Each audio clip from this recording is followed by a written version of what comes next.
Bonjour à tous. Alors je suis super contente de venir vous parler aujourd'hui parce que ça fait longtemps que j'ai envie de développer des petites capsules vidéo.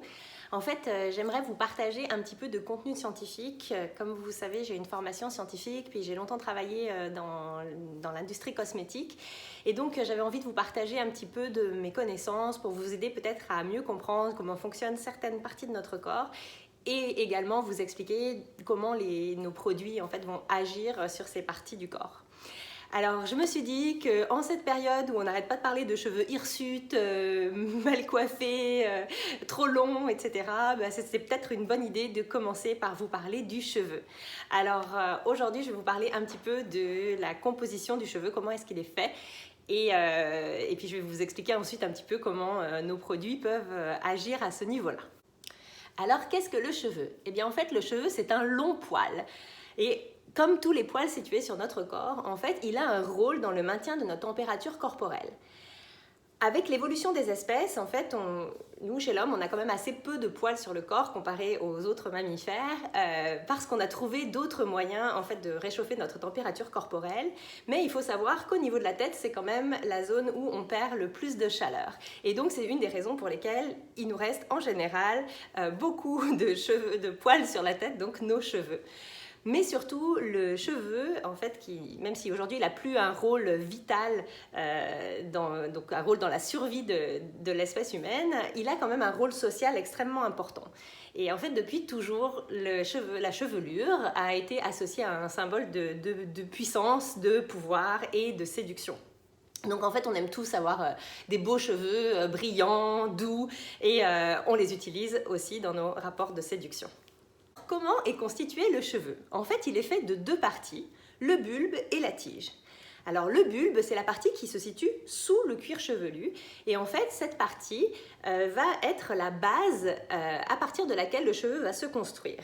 Au niveau du bulbe, en fait, il y a une irrigation qui est faite par les vaisseaux sanguins et donc on peut apporter via les vaisseaux sanguins des nutriments au niveau du bulbe qui vont venir influer en fait sur la pousse du cheveu et la façon dont le cheveu va être constitué, sa force, etc. Le bulbe, c'est la partie vivante. C'est là que se créent les cellules qui vont petit à petit s'imbriquer les unes dans les autres et permettre en fait la formation de la tige.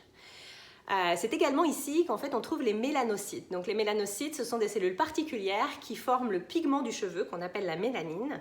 Et en fait, elles diffusent ce pigment aux kératinocytes, les cellules de notre cheveu. Et c'est ça qui fait que quand notre cheveu pousse, il est déjà coloré. La racine du cheveu, donc ou le bulbe, est en fait située dans une sorte de petit sac qu'on va appeler le follicule pileux. Et sur le côté de ce sac, on va trouver en fait une glande sébacée qui va apporter du sébum aux cheveux. Et ce sébum va à la fois nourrir le cheveu et le protéger tout au long de la pousse. Donc c'est une partie qui est quand même très importante et sur laquelle je vais revenir derrière. L'ensemble du bulbe et du sébum s'appelle, pour votre information, le follicule pileux. Et aussi, juste à côté du bulbe, on va trouver en fait un nerf, le nerf arrecteur, qui va en fait permettre aux cheveux de se dresser. On a la même chose au niveau des poils, quand on est en colère, quand on a froid ou quand on a peur. Et c'est ce qu'on appelle avoir les cheveux qui se dressent sur la tête. C'est lié à... En fait, ils se dressent effectivement sur la tête. Bon, évidemment, on ne les voit pas toujours très droits, mais au moins la racine, et ça, c'est lié au nerf arrecteur. Donc comme je vous disais, les cellules vont petit à petit former la tige. Et la tige du cheveu, c'est la partie visible en fait à l'extérieur. Et cette tige est constituée de trois parties, une moelle à l'intérieur, un cortex ensuite qui va contenir notamment tous les kératinocytes, les cellules colorées, et une cuticule à l'extérieur qui est formée de cellules plus ou moins transparentes qui vont être alignées sous forme d'écailles, un petit peu comme les tuiles d'un toit. Et en fait, il faut savoir que plus ces écailles vont être aplaties, plus la surface du cheveu va être lisse, mieux elle va réfléchir la lumière et plus les cheveux vont être brillants. Donc en fait, la structure externe du cheveu, ainsi que le sébum dont je vous ai parlé il y a un instant, qui va venir nourrir le cheveu sur toute sa longueur, vont aider notamment à avoir ce phénomène de cheveux brillants. Et ce qu'il faut comprendre, c'est que le sébum, c'est ce qu'on appelle aussi souvent les huiles naturelles du cheveu. Donc au fur et à mesure de la journée, on est au contact de poussières qui vont finir par salir notre cheveu et donc c'est la raison pour laquelle on doit régulièrement les laver. Ce qu'il faut savoir, c'est que quand on lave nos cheveux, on va enlever une partie du sébum, donc de ces huiles naturelles qui aident à nourrir le cheveu et à le maintenir en bonne santé. Il faut comprendre que quand on utilise des détergents qui sont plus puissants, comme notamment les sulfates, on va enlever en fait davantage de sébum sur notre cuir chevelu et sur nos cheveux. Et ce qu'il faut comprendre, c'est que ce sébum qui est à la base protecteur, plus on va le supprimer et plus la peau va vouloir en fait en reproduire, plus notre glande sébacée en fait va devenir active. C'est la raison pour laquelle plus on nettoie nos cheveux avec des détergents forts et plus ils vont graisser rapidement. Donc, les détergents puissants qu'on retrouve très souvent dans les shampoings, ce sont les sulfates. En fait, vous pouvez les reconnaître sur le packaging de vos produits, dans la liste d'ingrédients. Ça va être les noms du type sodium laureth sulfate, sodium lauryl sulfate, ammonium laureth sulfate, ammonium lauryl sulfate. Donc ça, ce sont les sulfates, ce sont des détergents puissants et alors c'est certain que quand on se nettoie les cheveux avec ce type de produit, on a une vraie sensation de cheveux très propres et c'est effectivement le cas parce qu'ils nettoient très fort, mais par contre, ils éliminent également ces huiles naturelles du cheveu et à long terme, en fait, ils vont provoquer un dessèchement assez profond du cheveu et qui va être de plus en plus difficile à réparer. Donc, en fait, nous, chez Arbonne, on a choisi d'avoir un shampoing qui est sans sulfate. Je vous le montre ici. Voilà, c'est un shampoing quotidien. En fait, donc, on utilise des détergents qui sont à base de plantes et qui vont être beaucoup plus doux pour le cuir chevelu et ils vont tout en lavant les cheveux, il ne va pas supprimer les huiles naturelles du cheveu, donc l'excès de sébum en surface. Et de ce fait-là, on va avoir un processus physiologique qui va se remettre en place pour devenir en fait plus proche de ce qu'il devrait être à l'état naturel. Donc en fait, on a toute une gamme de produits pour les cheveux. Là, je vais vous les présenter un par un. Ces produits-là vont contenir différents ingrédients et notamment des protéines de pois. Alors, il faut savoir que justement, notre cuticule est formée de beaucoup de protéines. Et donc, en fait, en apportant des protéines végétales à nos cheveux, on va aider à les réparer et à prévenir la formation des fourches.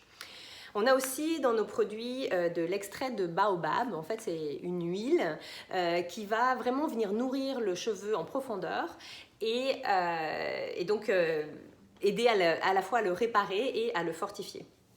Et on a aussi dans notre gamme de produits de la racine d'ashwagandha, qui est en fait une racine antioxydante et qui va donc venir aider à lutter contre l'oxydation qui est due justement aux facteurs environnementaux comme le soleil, le vent, etc. Et donc ça va favoriser également la réparation du cheveu. Donc comme je vous disais, notre shampoing est sans sulfate, ce qui fait qu'il a une particularité, il mousse peu. Pour pouvoir bien l'utiliser, il faut utiliser beaucoup d'eau, donc mettre beaucoup d'eau sur nos cheveux et un petit peu de shampoing. Et même s'il mousse peu, en fait l'important c'est de vraiment avoir beaucoup d'eau sur le cheveu pour pouvoir répartir sur toute la chevelure. Et il nettoie quand même de manière excellente. Donc il faut savoir que quand on a l'habitude d'utiliser des shampoings avec sulfate, parce qu'en fait les shampoings avec sulfate moussent beaucoup, et que dans notre historique on a toujours associé la notion de mousse à la notion de propreté, on a une sorte de cheminement psychologique à faire pour accepter qu'un produit peut laver nos cheveux sans nécessairement mousser. Et donc voilà, ça prend peut-être quelques utilisations avant de se familiariser avec ce nouveau type de shampoing si on n'en a pas l'habitude. Mais en tout cas, son efficacité est superbe et il laisse les cheveux extrêmement légers et doux. Donc après notre shampoing, on a aussi un revitalisant.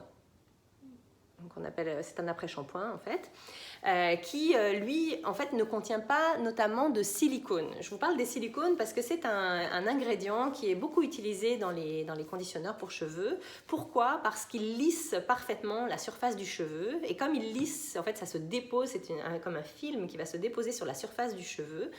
Et comme il est parfaitement lisse, il réfléchit superbement la lumière et donc il donne des cheveux très très brillants. Le problème des silicones sur les cheveux, c'est qu'on a beaucoup de mal à l'éliminer.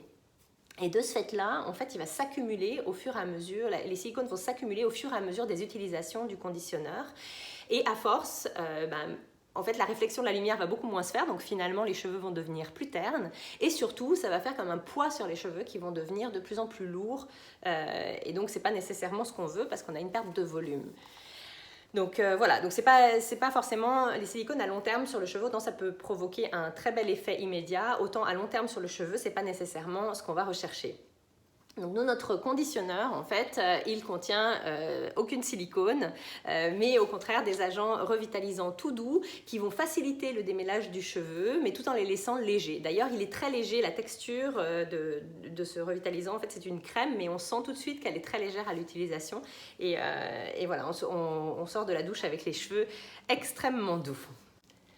Alors, une fois par semaine, on peut, ou plusieurs d'ailleurs, mais moi je recommande une fois par semaine, on peut aussi utiliser notre masque pour les cheveux parce que c'est un soin, je ne sais pas si vous arrivez bien à voir le nom, c'est un soin qui va être un soin en profondeur en fait pour les cheveux et qui va agir au contact de la vapeur d'eau de la douche.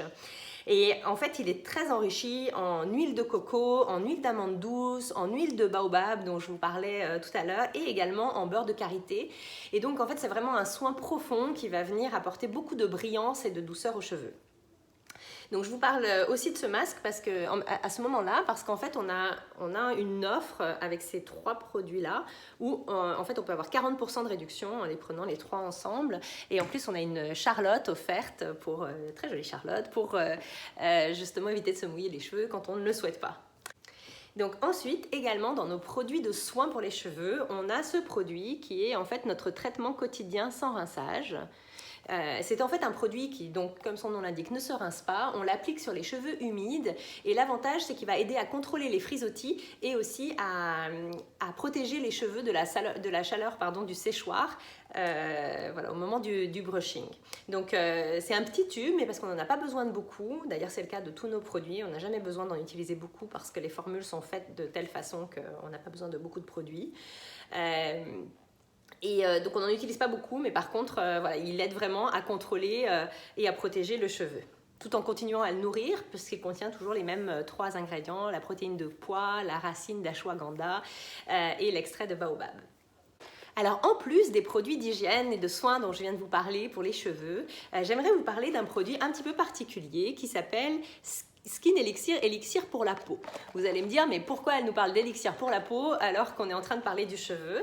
Eh bien en fait parce que ce produit contient également de la biotine ou vitamine B8 qui est extrêmement intéressante pour le cheveu. D'ailleurs souvent on prend des compléments avec de la biotine quand on veut renforcer nos cheveux. Et même si à la base ce produit est en fait destiné à améliorer la qualité de la peau, à favoriser la synthèse de collagène et également à améliorer les ongles, les gencives, les dents, à les renforcer, et bien en fait comme elle contient de la biotine, ça a aussi un impact sur la qualité des cheveux. C'est en fait une petite poudre qu'on dilue dans l'eau et qu'on va boire.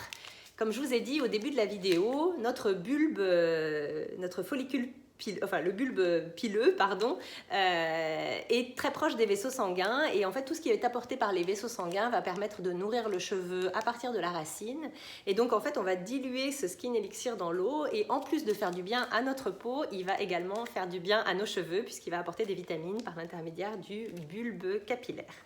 Donc je voulais quand même vous parler de ce produit-là qui est un chouette produit complémentaire et qui s'imbrique très bien dans l'approche holistique d'Arbonne, vraiment de l'intérieur et de l'extérieur. Donc voilà ce que je voulais vous dire aujourd'hui à propos de la structure du cheveu et de comment en prendre soin. J'espère que ça vous a plu.